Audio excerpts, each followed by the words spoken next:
I'm Christian Abbott. I'm Nathan Lavender. I'm Shaun Abbott. And this is the Red Mist Podcast.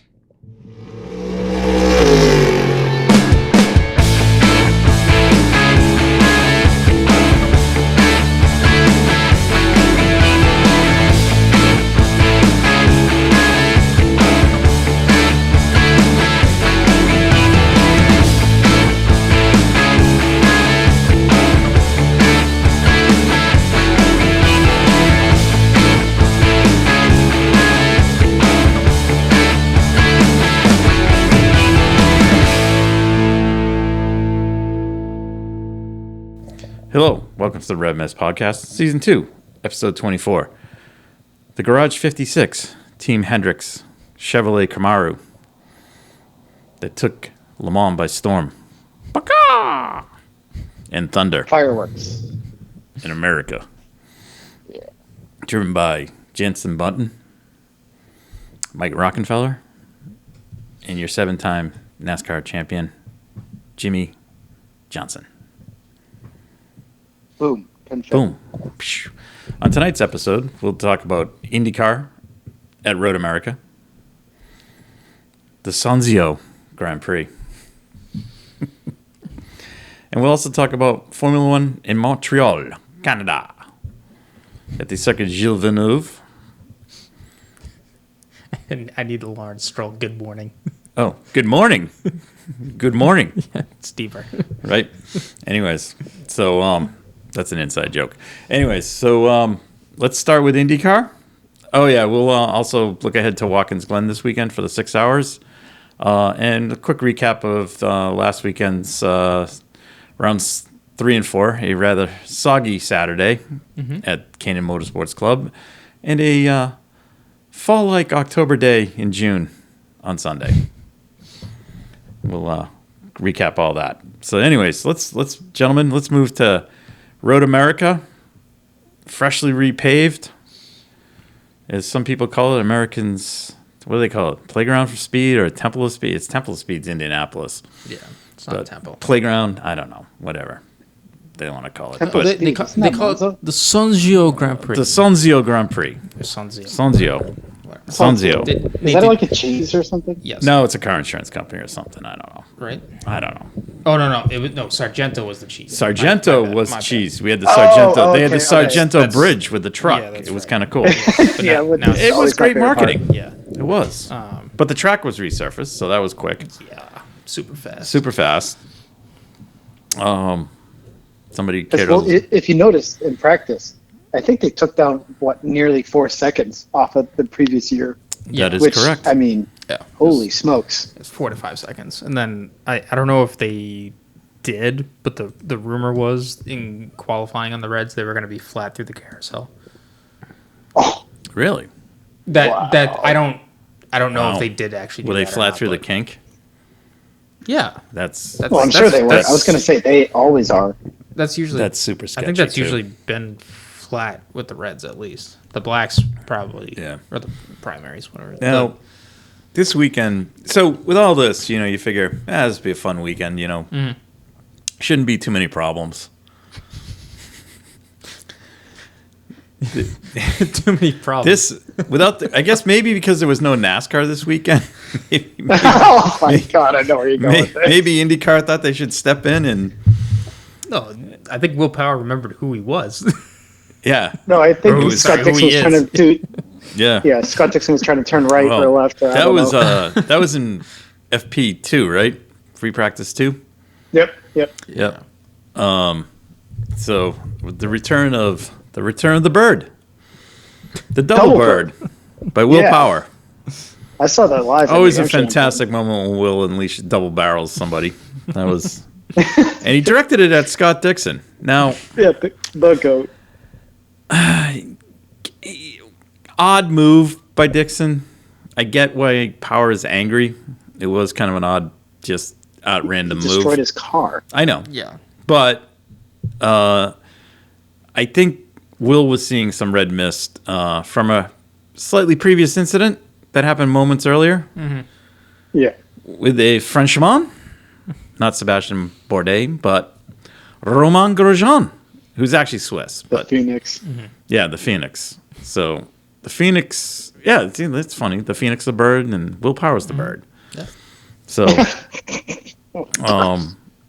Will was none too impressed with Grosjean's driving talents, and I don't think he was impressed with Scott Dixon's talents either.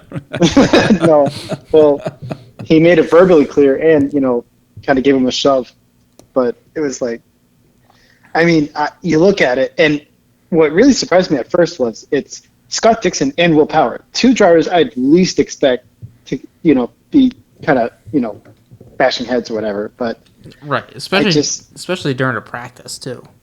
Of all things, practice, right? Yeah, on a 4 not mile race, road not course. qualifying, right? Huge course. Yeah, and so I was just shocked at that. But then you kind of look at it at the replay, and you're like, what in the world? Because what had to have happened was, I mean, Scott Dixon had to have never seen Will Power, or zero clue that Will Power was coming. He said it in the interview. His interview afterwards. He was like, he just didn't. He saw Grosjean, didn't see Will moved over, and he knows it was on him. But I mean, anyways, he owned up to it. The funny thing was that the next day they were like laughing and joking with each other before they went out for the race. Well, I think everyone Will Power knows that's not him. Yeah, I know, but it's just because. Did you hear the story that Marshall Pruitt had? No. So apparently, Power. Oh, I know where you're going with this. Yeah, Power made a comment about the track being shit. Yeah, and so the track owner took a one of the trucks that collects all the crap from all the porta potties and parked it in front of Power's either his RV or the team truck. No, he wouldn't park in front of the there's no way he could park in front of the truck. So Penske would have killed him. If it was the RV, I could see it. So then apparently, and I guess he left the keys in it, and then Will Power then took the truck and then parked it in front of Dixon's. yeah. Imagine being Scott Dixon and walking out like, what's that smell? Oh my god! Imagine Will Power walking out and going, what's that smell? No, that's pretty good stuff. I saw something about it. Yeah. I kind of skimmed. I didn't. Because Marshall even said too. He's like, yeah, someone told me, and I couldn't believe it, but then a ton of people were telling me about it, and I was like, it definitely happened. That is fantastic. The fact that the track owner got in on it is even better. I love that. That's awesome. So it had to have been the RVs, because there's no way if they parked that in front of Penske's truck and then Ganassi's truck, the two of them would have killed somebody. I know. Penske and Ganassi, that is. Yeah. But then, so we had that moment, and then Palou had a hard off in FP3. Yeah, that is right. But where was that one? He down the. I think he came. It was down the bottom, the corner when you come up the hill for the start. He came out of Canada corner, went left, and he was, I don't know, he was like out of brakes or something, and he went right off and buried it into the tire wall, and they had to redo the car. Oh. That's why, it was crazy. Like, Ganassi had two cars that got, somewhat destroyed. I mean, Penske had one, so. Anyways. But,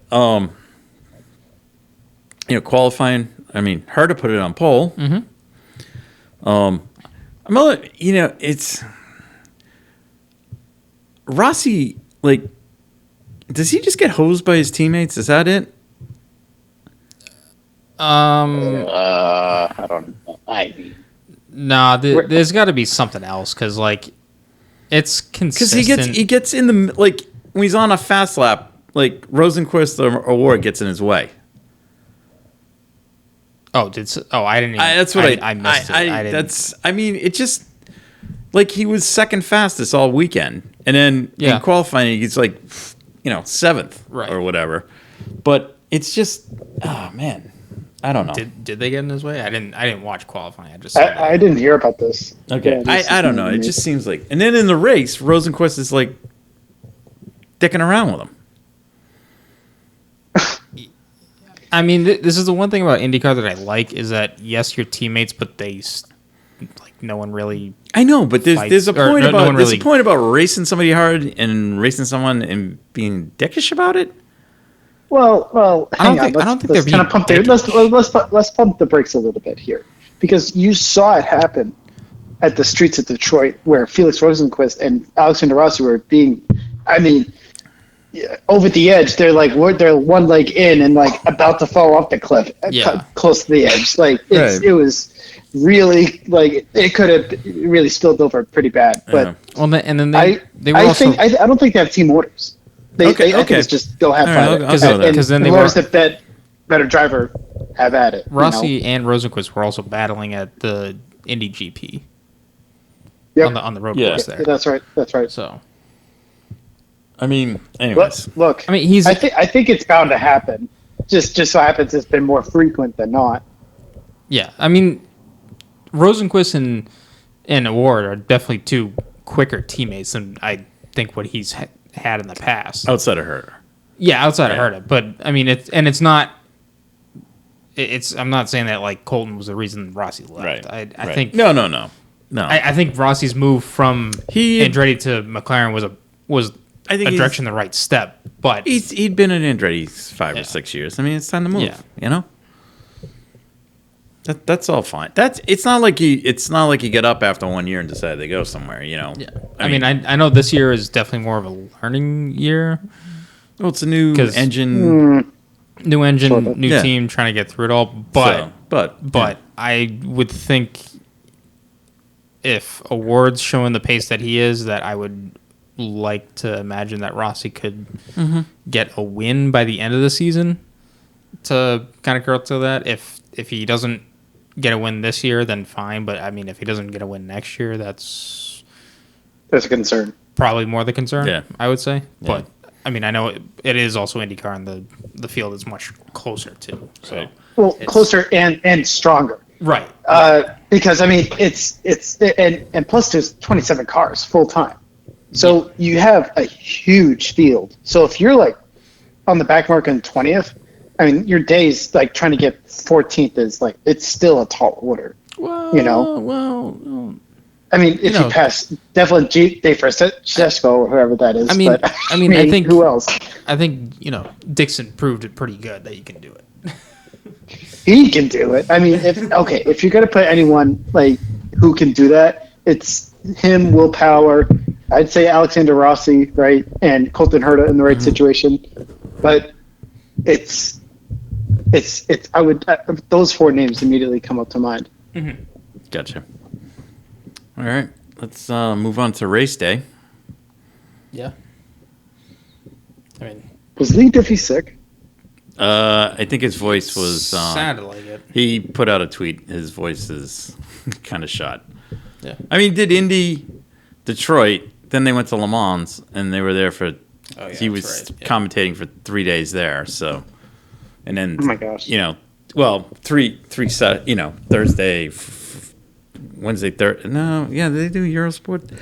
I don't know. I didn't watch Eurosport. Anyways, I mean, he did. He's probably done a lot. So yeah. That's why. Gave Townsend more time.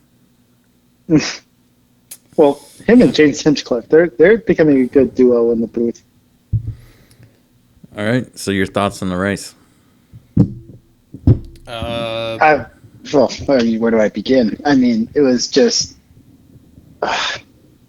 like Romain Grosjean is just such a great dark horse pick that I just decided to pick him again. But I mean, Nate, both your picks got a top 25. No, I know. Yeah, I know. And Felix Rosenqvist, there wasn't any better. He came in 20th, and I'm just like, oh my god, dude, like, because he won his first race there and with Chip Ganassi, and I just figured, I gotcha. I got it in the bag, you know. So, oh my god. Well, that was extremely false, and then Romain Grosjean's making enemies, and I think the best part of the whole weekend was Romain Grosjean made that mistake in front of Will Power. So Will Power must have been smiling so hard after that. Yeah. No, that's a fair point. Just like of all places in all cars, and that's just fair point. So magical. Yeah. But I mean, Palou definitely he had the hot car. I think Herta and Andretti botched the strategy. Well, Herta did for sure. Because if they came in a lap or two later, they pitted. They were the first to pit. Yeah. On the last sequence. Right. So and he had all of that push to pass too. So your feeling was wait it out, get on the better tire. Because that was his that was his middle instead of pitting early, force everyone to pit because now yes. you put them all in jeopardy and you're hoping for a yellow flag, right? Gotcha. Because not to say that I think he would have like if Palou got by him on the strategy, I still think Herta would have been close-ish to either make some push to pass to work to get close to him, or at least make it somewhat interesting in that respect, rather than Herta jumps the field, he's out by a mile, gets told, yeah, you can't really use push to pass because we're close on fuel, and then has to just slow it down and like save the car to make it to the end and lose 4 other positions. Gotcha. So okay. Hey, what did you think? I just, I didn't know what to think. I was just like, you botched the strategy, but I still think it was still maybe recoverable. But just Alex Palou was just on such a charge. Yeah. Oh yeah. Yeah. But at that point you really can't defend it. And Colton Herta felt like a rock. It was. Yeah. He was almost in jeopardy of falling out of the top 5. Right. It was pretty much exactly the same as what Newgarden had at Barber. Mm-hmm. Exactly. So exactly. But it's just it's kind of the same boat as like Alexander Rossi and Colton Herta. They got to get those wins this year. Yeah. And it's really been the Penske show really. It's Will Power has wins. Joseph Newgarden, right? Ganassi has wins. Palou's got him. Palou's got a win, and Ericsson's got a win. Yeah. The only outlier is Kirkwood. Right. Yeah. At Long Beach. Yeah, that's right. Newgarden, what? He's got Indy, and that's it, right? Indy and Texas. Oh, Texas, that's right. So I was like, there's another oval. So and Pato should have won the first 2 races in the season. It shoulda, coulda, woulda with him. Grosjean. Yeah, that's racing. Grosjean should have won St. Pete, or McLaughlin would have won St. Pete. No. I know, but it's like, those guys all victim of their own mistakes. Right, so. right. Well, and then you had Scott McLaughlin win at Barber. That's right. Yep. Roman Grosjean should have won, right? But, right. Yeah. No, well, he didn't. So. All right. So let's just take a quick look at our race order. We had Palou, Newgarden, O'Ward, Dixon, Herta, Ericsson, Lundgaard, McLaughlin. We had a bright car this weekend. Mm-hmm. McLaughlin in the Sonzio car. And then we had Kyle Kirkwood and Alexander Rossi. Rounding out the top 10. As we move over to points, where in this series, where points really matter. And no double headers, thank God. Shots fired. Mm-hmm. Yeah, well, wait, we're not talking about NASCAR this weekend? Oh my God, what am I gonna do? We got it's Ganassi 1-2, Palou and Ericsson, Newgarden third, and Award. Then Dixon. So Chip's got 3 in the top 5. Yeah. McLaughlin. Doesn't he like winners? Chip does like winners. McLaughlin, Rossi, Power, Herta, Kirkwood. That's your top 10. And right now, look at this. Palou's got a 74-point lead over Ericsson. Yeah. So. That's a healthy lead. That's a good lead. Yeah, but it is IndyCar. Anything can happen. That's true. So okay, and there's a couple of ovals left too. So that's right. That's definitely worldwide WWTR and the double header at Iowa. Iowa, yeah. And I'm not saying I know Palou did good at Indy, so it's not that he can't drive on ovals, but I know he's not my first pick when it comes to ovals. Gotcha. So Okay. Yeah, it'd be like Joseph Newgarden in Iowa. He should have won both races last year. Yeah. Yeah. And then just real quick, in the IndyCar news, Takuma will be in the car for the remainder of the season in terms of the ovals. So he will be running at Iowa and at Worldwide Technology Raceway. Did that just get announced? That was announced today, yes. Oh, okay. So because prior to today, he was only right. So Texas and Indy. Right. But I guess they don't want Armstrong in there. Yeah. So the story is then that Armstrong will do an oval test at the end of the season. I think that's the right thing to do. Yeah. That's the right thing to do. He's shown promise, and it's like, why throw him in on one of those tracks just for the sake that he can potentially be in the Rookie of the Year? Mm-hmm. I don't know. Just I mean, he still kind of is, even without that. Even without running the ovals. Very much that's so, but we'll see. Just a quick NASCAR update before we move to F1. Justin Marks will be joining Colleague Racing for the Chicago Xfinity race. I saw this today. And did you see the paint scheme? It's the jockey American flag paint scheme. It looks so good. And I'll tell you, he is a serious contender for this win. But not just because of driver skill, but because of the team he's on, too.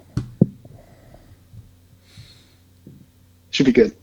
That's Xfinity. I still like. Okay, actually, did you not see his race win at Mid Ohio when it was like the Niagara Falls Grand Prix? I saw his race win at Lime Rock in the Trans Am car. Hold on. Both of you are glossing over the fact that Connor Daly is going to be driving at Mid Ohio. At Mid Ohio. Oh. With the Xfinity car. Oh, for who? Wait, yeah, right. Who? I didn't hear about this. Hold on. Shaun, usually I'm on top of this NASCAR. I know, Nate. You're letting us down. Oh, jeez. I think it's because we had a week off. I'm thrown off now. Hold on. Well, anyway, I mean, in Xfinity, I guess depending on the car, he could really show up and do well. Who's this? Connor Daly. Oh. Well, we still aren't 100% certain that this is true. Sorry, not Xfinity. Trucks. Oh, trucks. Okay. Shaun, the champ just skyrocketed. He's with the WWEX Racing. I have no idea who they are. Or Nice Motorsports. Is that a? Oh, Nice. Is that yeah. That's a good team. Is that a satellite team of Rick Ware Racing? No. All right. No, and that's where Ross Chastain came from in the trucks. Ah, gotcha. He got a few wins there and for that team, including Gateway Worldwide Technology Raceway or whatever. So, look, that's a great team to be on if you're in the trucks. I mean, usually it comes to if they have the right driver, they'll win. Mm-hmm. So, hey, who knows? Maybe he's the right driver. Yeah. All right. Well, that closes out our IndyCar and NASCAR portion of the show. Mm-hmm. Let's move on to Formula One. Shall we? Let's. Circuit Gilles Villeneuve. Whose home race is this, Shaun? This is Lewis Hamilton's. No. Oh my God! The Canadian fans. Good morning. Big Daddy Stroll. And son. Lance. Yeah. Aston Martin and son. I'm so excited to be here.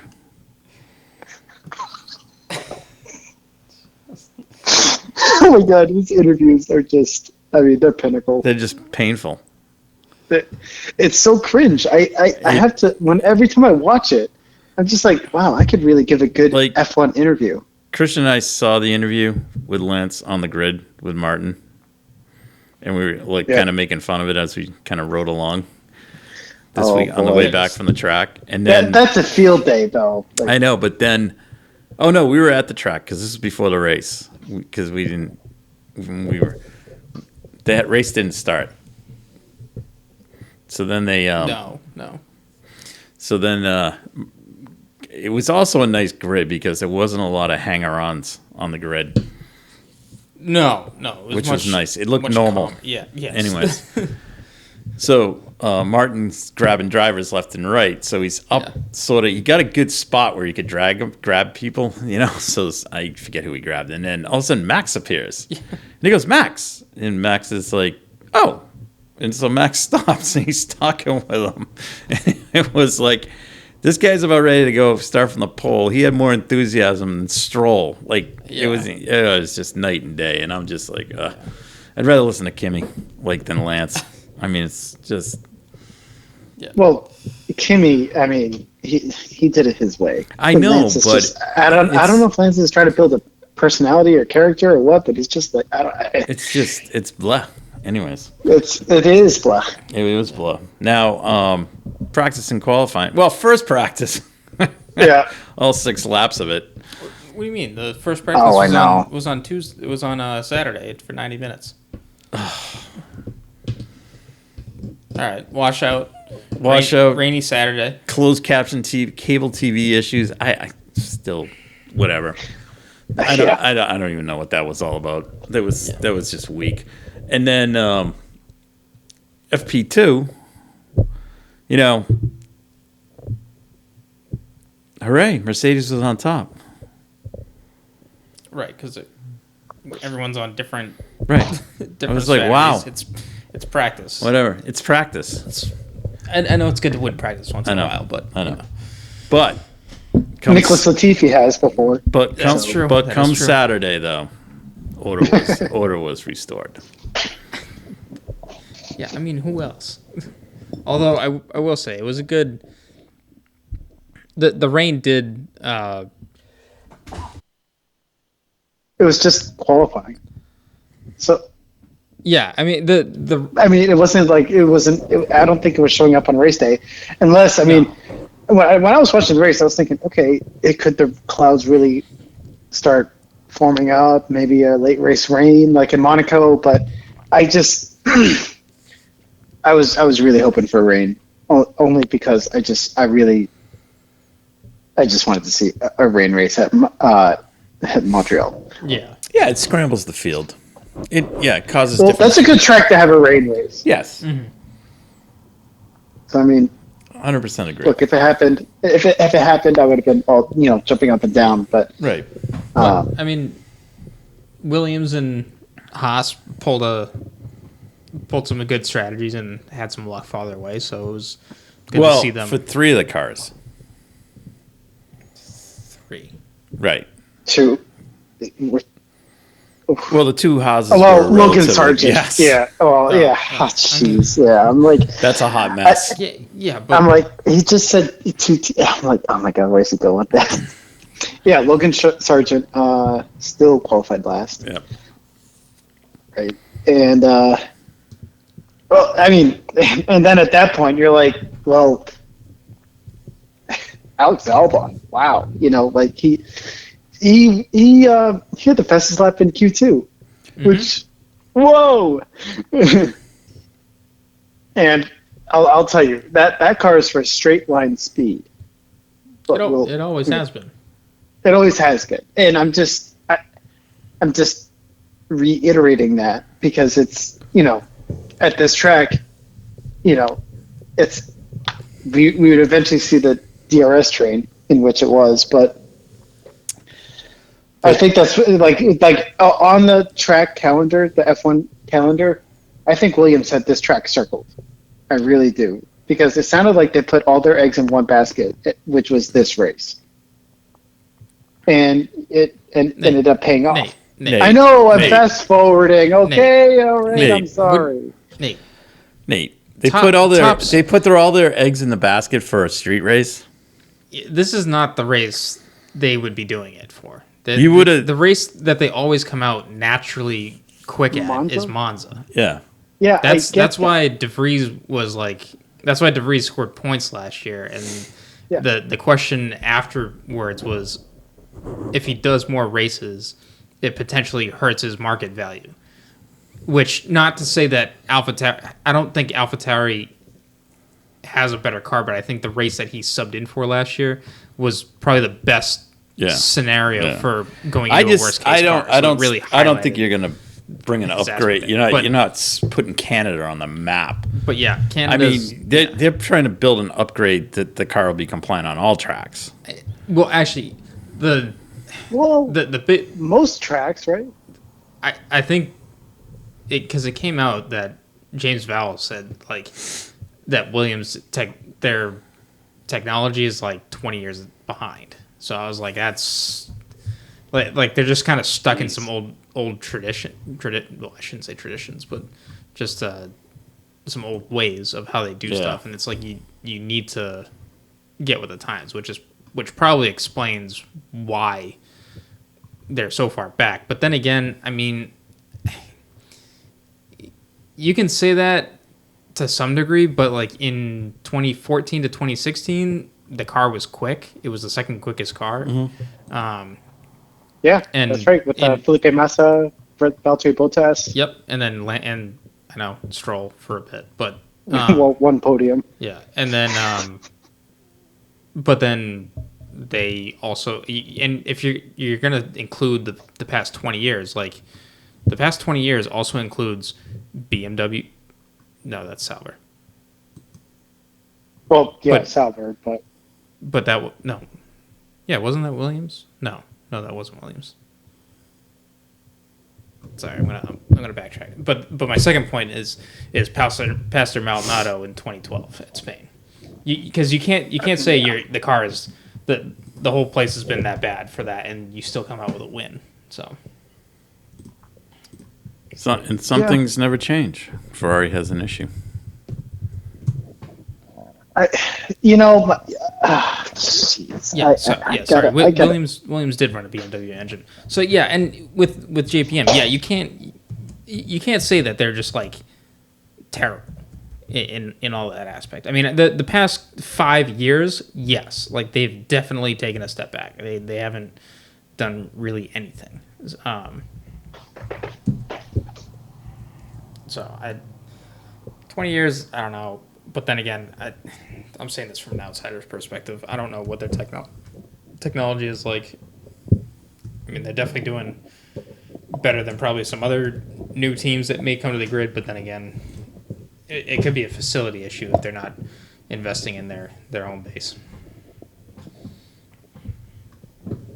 So, all right, off topic. But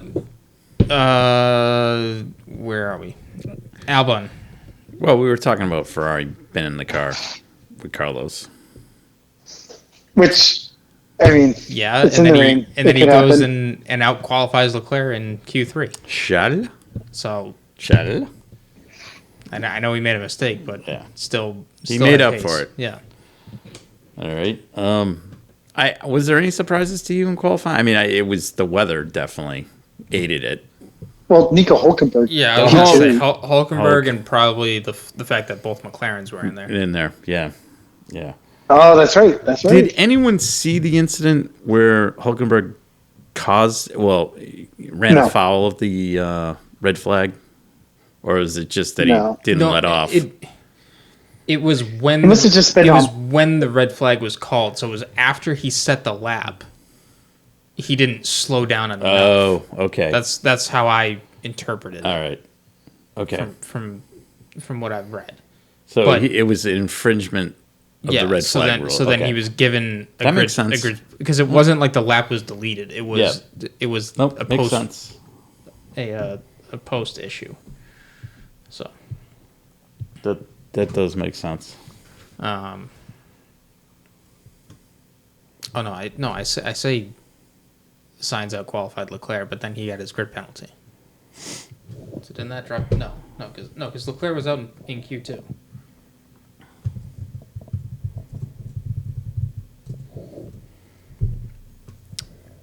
Yeah.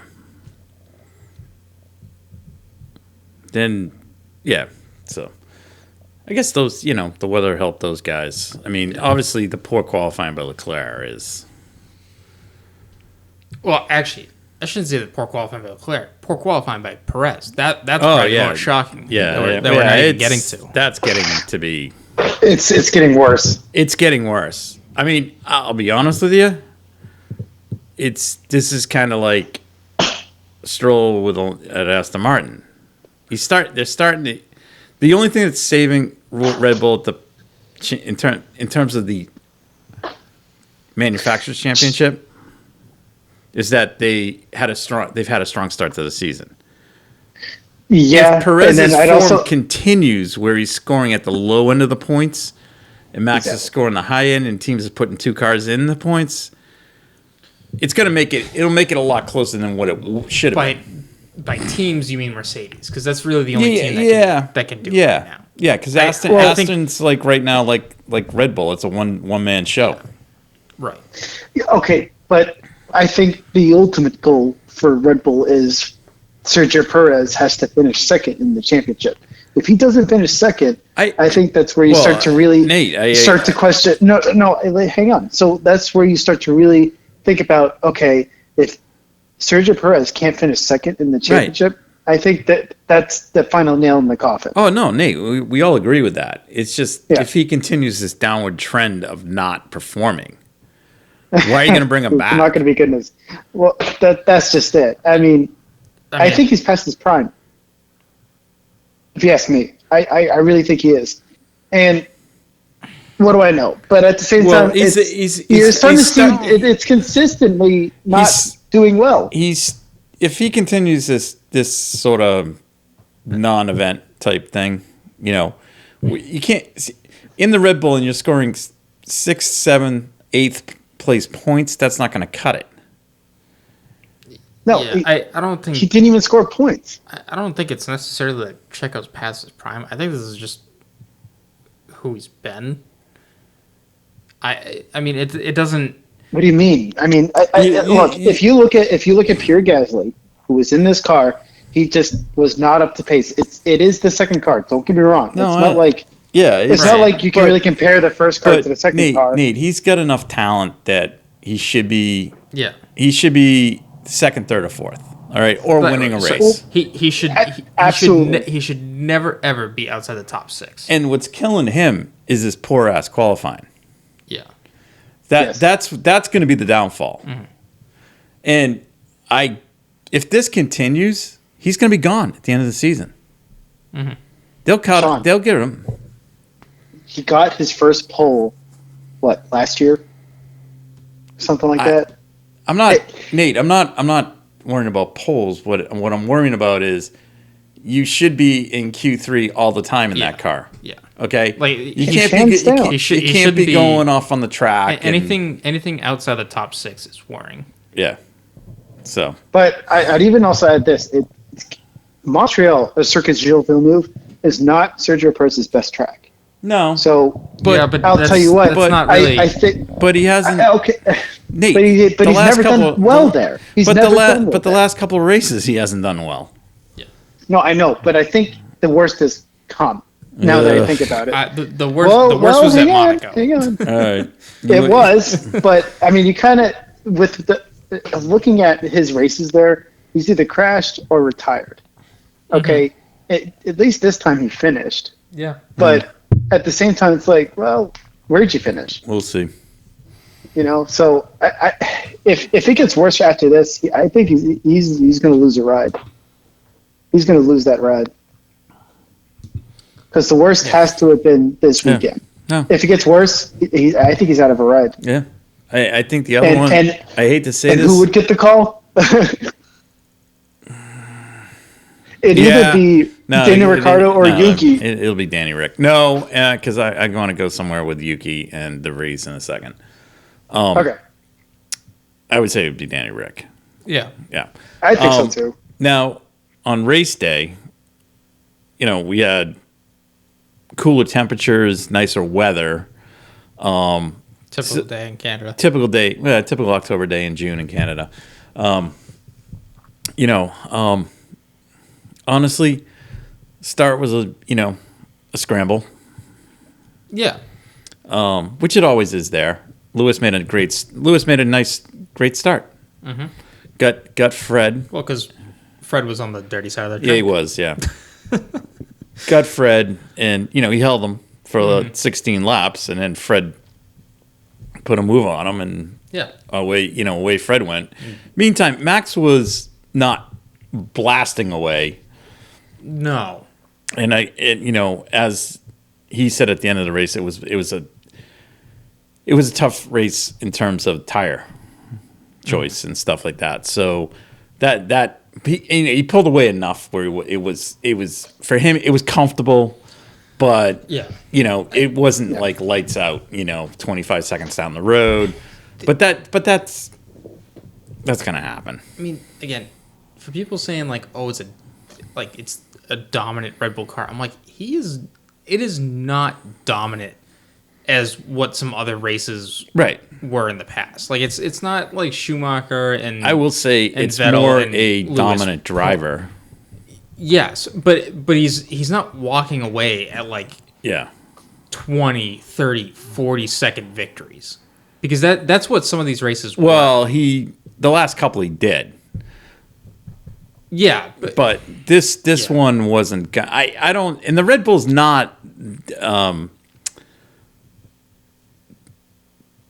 Montreal is not Red Bull's favorite track. No, that's not where the car is good. So, the litmus test will be.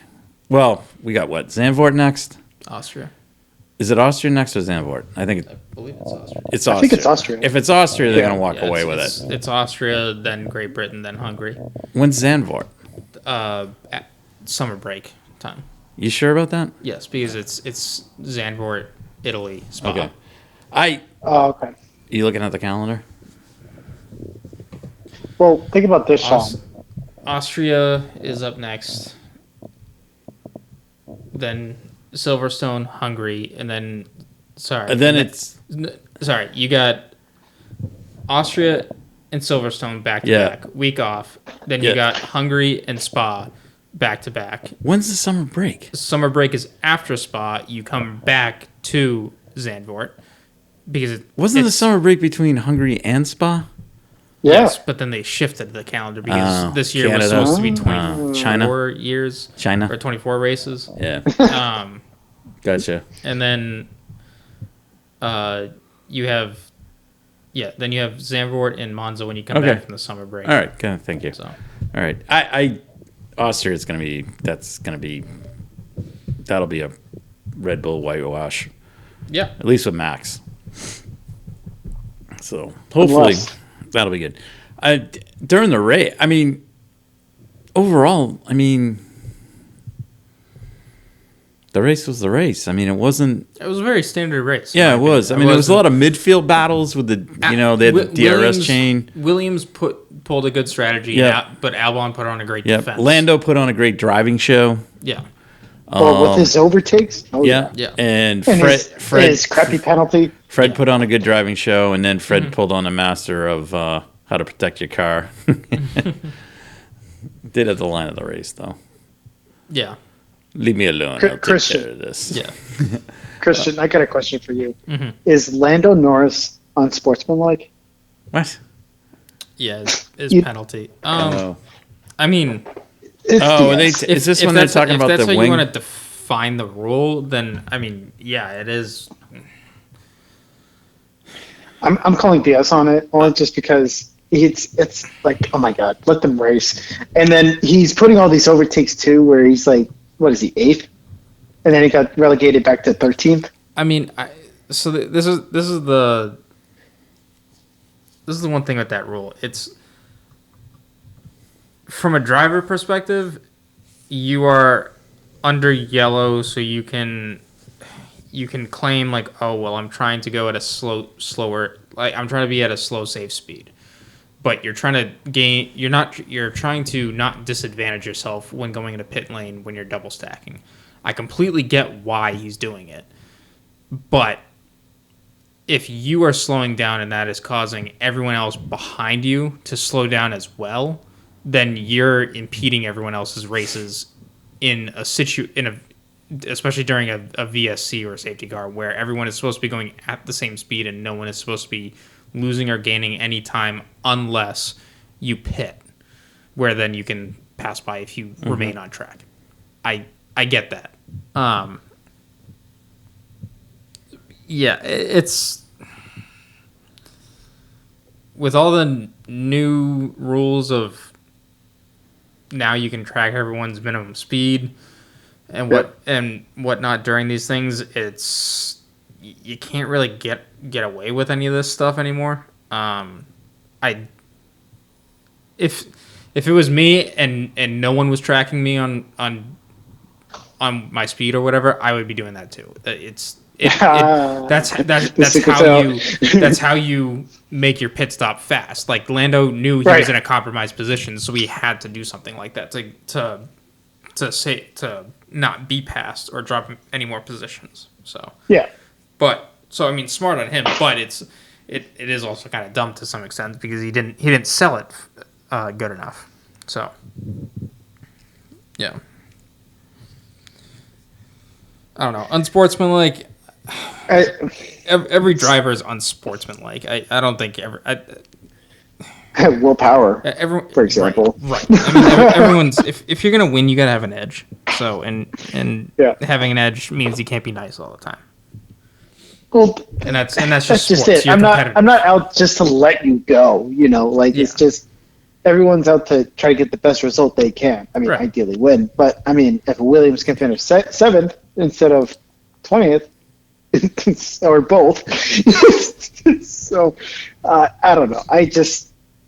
I really don't like the call, especially for the drive he was doing. Like that's just what kind of deflated the whole thing. Mm-hmm. Oh yeah, no, because he was putting amazing passes. Well, and this is the thing. It's like if F1 really wants a good show, they're ruining it with the rules. But if you take the other side of the argument where you don't care about the show and that's racing and that's the sport, then that's what it is. So you can't. I don't really think you can have both. You can't have a show and try and enforce some of these rules that kill the show. But I don't know. I mean, I guess you can and can't to an extent because then there was that one race in Austria where Lewis had his penalty and then Lando benefited from it and then put on his last 2 laps. So it was interesting to watch from that aspect of it. But that's right, getting his first podium. So, because I mean, I guess from this race's standpoint, if because who was behind Bottas and Stroll? Was there another car in that pack this weekend? Because at one point that train of 5, it was Piastri, Gasly, right? Okay, so and Ocon was in that mess. Okay, so because whoever was with 12th and 13th could have benefited from points. I guess that's probably the more exciting thing to watch during that. But the fact that it was Lando making the moves and the only one moving up and everyone else was more or less stagnant. I know Stroll got Bottas at the line, but yeah, it is. I don't know. It's racing. If they're gonna put rules and if they're gonna enforce rules like that, then so be it. It's part of it, and you go move on. Right. That was a rant of that made no sense and just circled right back to it. Right. Nah. All right. But I mean, at the conclusion of the race, right? I mean, did you see that podium picture with Adrian Newey? Oh yeah, it was cool. It was let me tell you something. If that's not the 2023 F1 Mount Rushmore, I don't know what. Oh, that's a good point. Yeah. Mm-hmm. Yep. It really is because I mean, you have the basically car maker, and then the top 3 drivers on the grid right now. No. Yeah. So I mean, overall, I thought that was the race. It was enjoyable. Mm-hmm.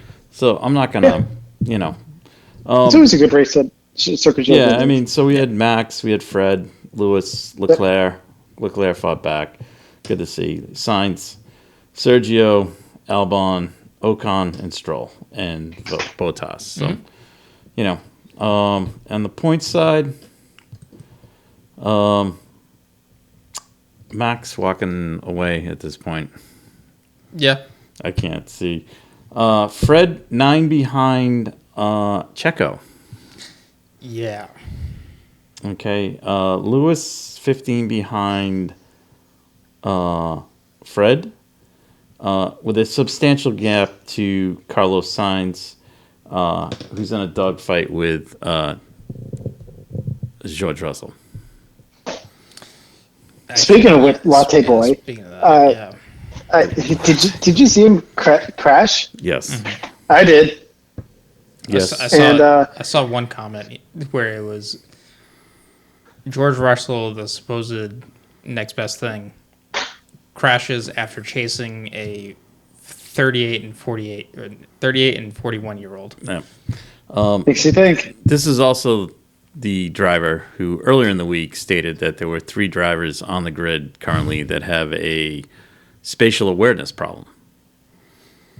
Apparently, which he has forgot about. There was a great rebuttal to that at one point when it was George William Russell. Anyways, he's his own clown show. At this point. Anyways, I think Mercedes misses Valtteri Bottas at this point. I would 100% agree. Yeah, I would 100% agree. So, all right, so on to Austria, to the Red Bull Ring. All right, can coordinate Max there. Is this a double header weekend? No. We have no sprint race. This is. It is. It is. Do we get points for the sprint race? Yes. Okay. You So, get eight so, points 1 for through first. 8. so we could coordinate Max this weekend. No. No. I think if he clean sweeps this, and I think if he clean sweeps Silverstone, It could be over. I think the stat is he could finish second for the rest of the races and still win. That's hilarious. That's amazing. Right. If it's not Silverstone, it's very soon that stat is going to happen. All right. I have one more thing. I want to bring up about the Formula One race, and we were talking about driver stuff. I think the 2 drivers at Toro Rosso, AlphaTauri, whatever you want to call them. I knew you Red meant Bull Shaun. team, Minardi. Red Bull Junior team. I think both of them are at risk right now. Yeah. Especially Nick DeVries. DeVries has underperformed, and it's getting to the point where at what point is he going to perform? Okay? Monza. Right. This weekend, he out-qualified Yuki. Right. So there's that. But then they had a crap race. Yeah. Now, had a crap race because of the move. He pulled on Magnus. Now, Yuki had a decent start to the season, and now we're into the... Yes. So I have to think that they're both at risk. I would say between the 2 of them, Tsunoda is way more safe. No. And I'm going to give you the reason. Okay. Because Honda has decided that they're going to move on to onto Aston Martin. Right. So there is no value. There's no value to keeping him. Yeah. So that makes him potentially expendable. Yeah. DeVries, unless he gets his act together, is definitely expendable. Mm-hmm. That, I think, then opens the door for Liam Lawson. Oh. Yeah. I think they're going to ride out the season with these guys. Yeah. I mean, if they pull the plug on DeVries at this point, I'm like, that was a wasted project. If you did, I think you just ride it out. Yeah. Okay. Yeah. Because I will say the other thing is you're not. How many tracks have they gone to that he's raced on? It's I think Monte Carlo was the only one. Monaco was the only one of recent. Yeah. Now we're going to get into some more where he's run. Right. But if let's say he goes to those and we have no performance. But I will say this European portion of the calendar, he has to perform. Yes, 100% agree. Well, big time, Shaun. It's F2, it's Formula E, it's World Endurance Championship, right? Like it's all these races that he has in his pocket. Yeah. that he has to do. I mean, call it what you want, I guess, with AlphaTauri. I mean, do you call it an 8th place car, 9th place car? But I mean, if they score some points, it's a win. I'm just throwing it out there. It's just something I started. You know, I know we had a lot of talk with. Sargent. Yeah, I mean, I don't want to hear it's the car. He can't even finish the car. Can't even finish a race. Yeah. Sargent. Yep. Yeah.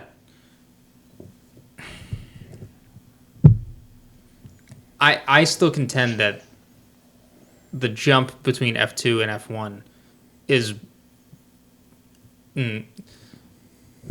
I think with the previous generation of cars, it was definitely the biggest jump. But I still think it's a big jump prior to what the cars were from 2014 to 2016. I agree. Because this is, and I still contend this. I still think this is why I know Max is an incredible talent, but Max also is one of the drivers in this younger portion of the field that was on the grid from 2014 to 2016 when he came in 2015. But he skipped over Formula 2 and Formula 3. I agree, but he went from a faster car, actually, that Formula Renault that he was in. But he went from the F1 generation cars that were still somewhat small. I think he also benefited from the fact that I think he benefited from bigger cars with the hybrid as well. And I think he benefited from not going to Formula 2 and Formula 3. I think that Formula Renault thing that he was in, that 3.5 liter, I think that was the right series to be in. Yeah. That's just my opinion. Anyways, so, all right. So off to Austria. Mm-hmm. Just kind of food for thought on the AlphaTauri thing. All right, IMSA takes center stage this weekend. Yes. 6 hours of Watkins Glen. This will be a packed card. Oh, yeah. We have, not only do we have the IMSA WeatherTech Series racing on Sunday, we have Mazdas. Mm-hmm. Oh, man. Super Trofeo. With James Hinchcliffe running. I was going to say, featuring Hinchtown. He'll be there. I think Super Trofeo. We have Super Trofeo and Porsche Carrera Cup. And then Michelin Pilot Challenge Series. Yeah. That is going to be a chock-full Friday and Saturday of racing, of which we will be there. Oh, yeah. Very excited to be there. Oh, minus Nate again. Minus Nate. Well, hey. I've gone plenty of times, and I'll tell you what. Hey, so what if I can't go this year? I hope you guys have fun. You guys are going to have a blast. You know you guys late are. Breaking news that just emerged today in the Porsche Carrera Cup, Christian's compadre from online racing, Michael Cooper, will be racing.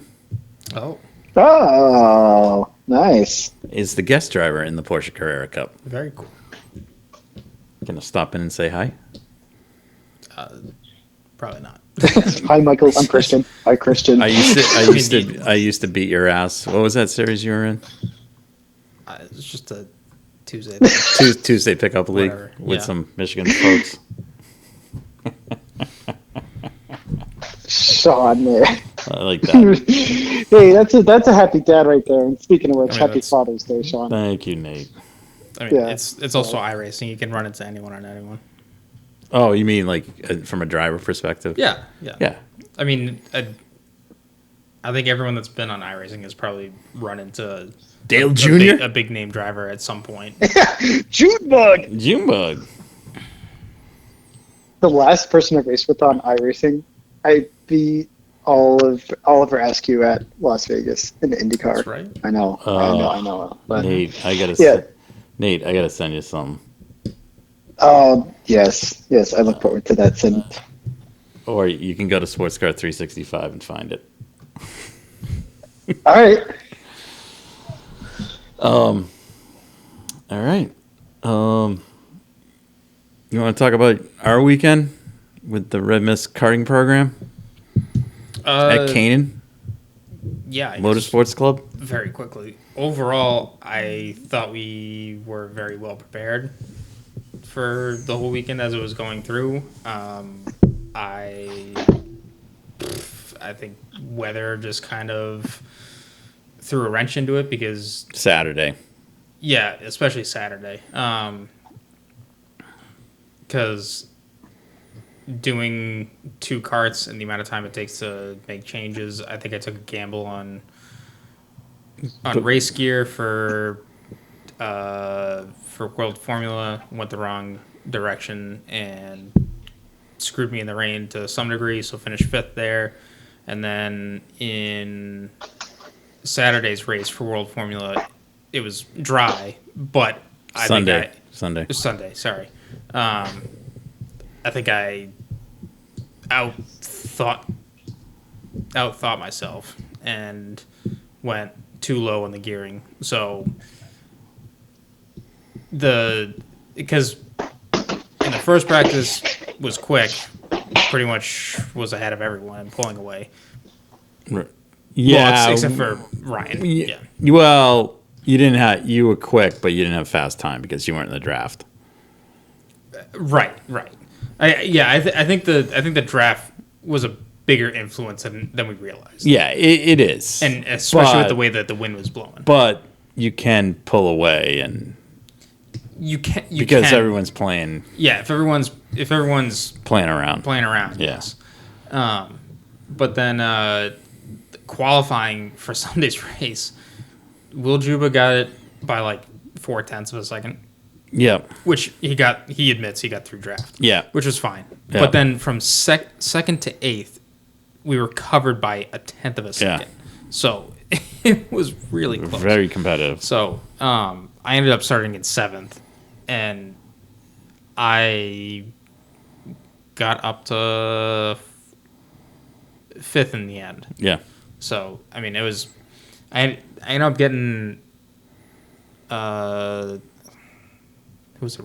Rodrigo went around and tapped my rear. So I from that incident, I lost the front pack draft from there. So I ended up bringing it home in 5th and just staying there. Tag was, I guess...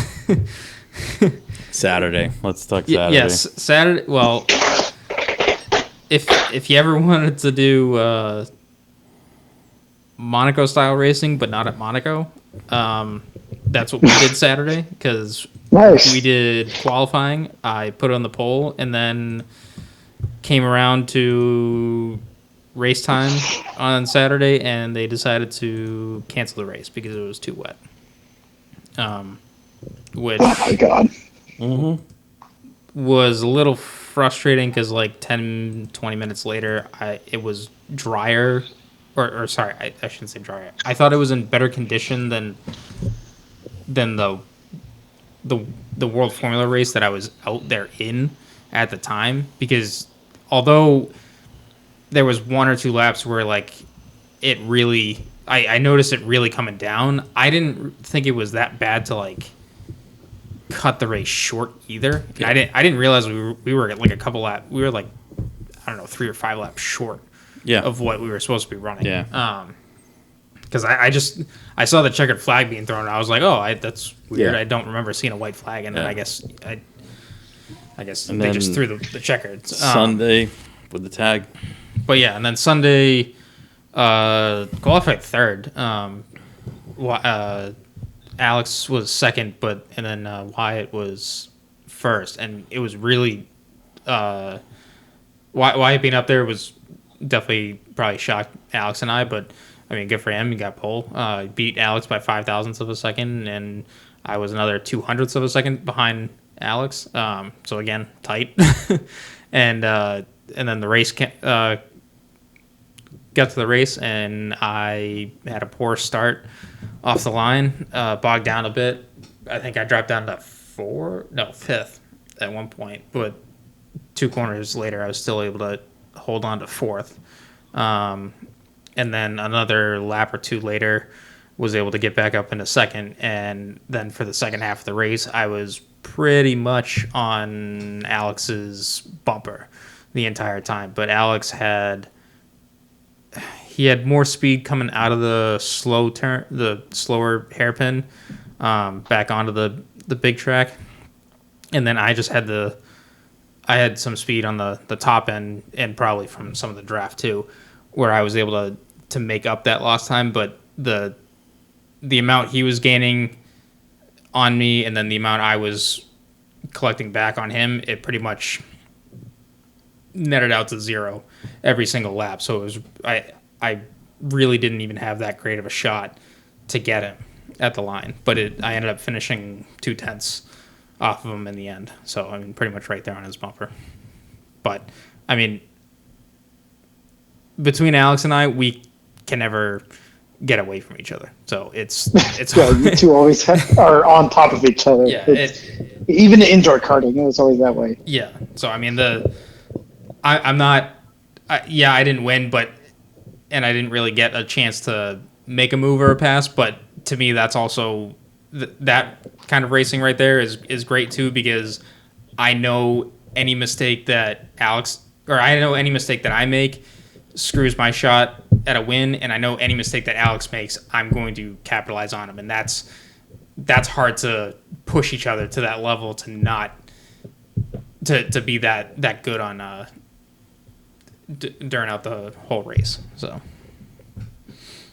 yeah, so finished first on Saturday and second on Sunday, and then Alex did the reverse on me, so he finished second on Saturday and first on Sunday, which means I think I hold the lead in tag right now, but if you take both of our drop rounds into account, we're tied on 2 wins apiece in 2 seconds.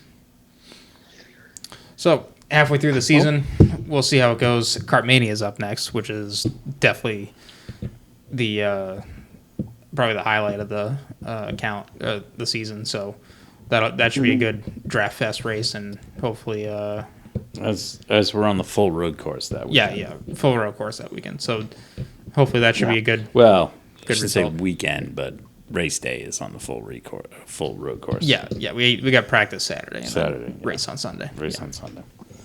Yeah. But yeah, cool. Should be good. Cool. All right. Very cool. All right. Well, NASCAR is where next? Nashville Super Speedway. Nashville Super Speedway. I almost said Chicago, but that's not correct. Next weekend. Yeah. As well as Sorry, Nashville Super Weekend is this weekend. This upcoming weekend. Yeah, this weekend. Chicago following is Nashville. Is Chicago. Yeah. Okay. Yep. All right.